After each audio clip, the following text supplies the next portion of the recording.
When you hear a phone camera has 12 megapixels or 32 megapixels, 48 megapixels, 108 megapixels, or even 200 megapixels like on the Samsung Galaxy S23 Ultra, I guess the question is, which one is better? Well, I am going to break it down and explain it in simple terms. The first thing to know is megapixel is the resolution size of a photo. So 1 megapixel equals 1 million tiny pixels it can produce in total. 12 megapixels equals 12 million pixels. 32 megapixels equals 32 million megapixels.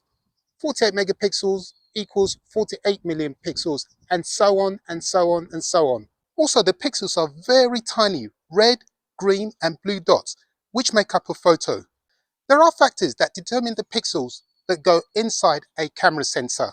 Light is one factor. So in this example, the two black and white images represent camera sensors, which are the same size, but on the left, the black squares are bigger, and as a result, more light can enter the sensor.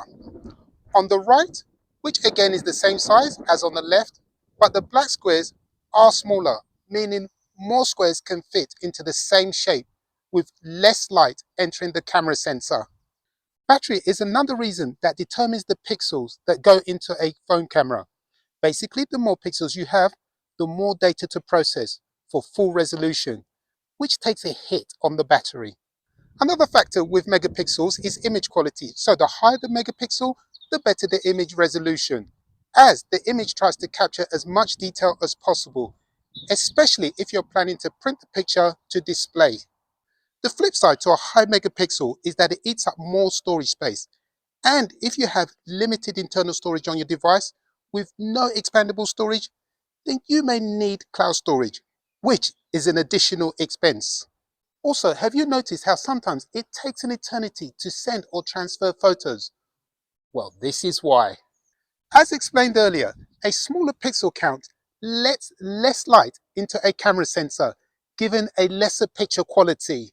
Now, if the phone camera's processing software is very good, it can produce great or even better photos than a phone camera with more megapixels, which may explain why it is tough to notice photo qualities across devices. In a nutshell, a lesser megapixel phone camera can produce great photos, just like a phone camera with more megapixels. For example, take the Samsung Galaxy Z Fold 3, which has 3 times 12 megapixel cameras on it. However, the Samsung Galaxy Note 20 Ultra has a 108 megapixel camera in it. But can you tell from the two photos which was taken with which? All will be revealed a little later. Most people would just take a photo with their main phone camera, with that actually enabling the highest resolution megapixel on their device. And it's for this reason phone manufacturers purposely default to a lesser picture quality setting to save your storage space.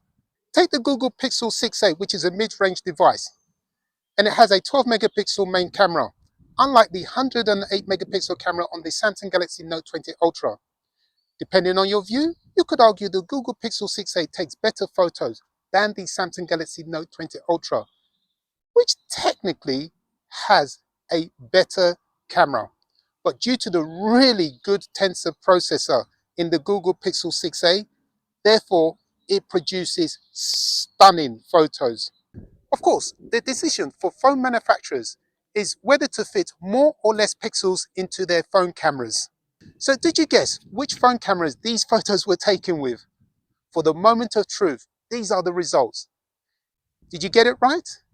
If not, it may prove my point that the highest megapixel does not always produce the highest picture quality. When it comes to taking videos, you want a low resolution. If you have too many megapixels, you can end up with a low quality video.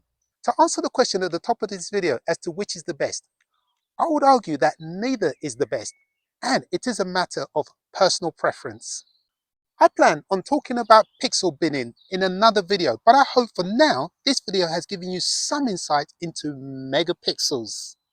And now you probably get a better understanding of why 12 megapixels is the ideal format for expensive flagship phones, DSLR cameras, etc.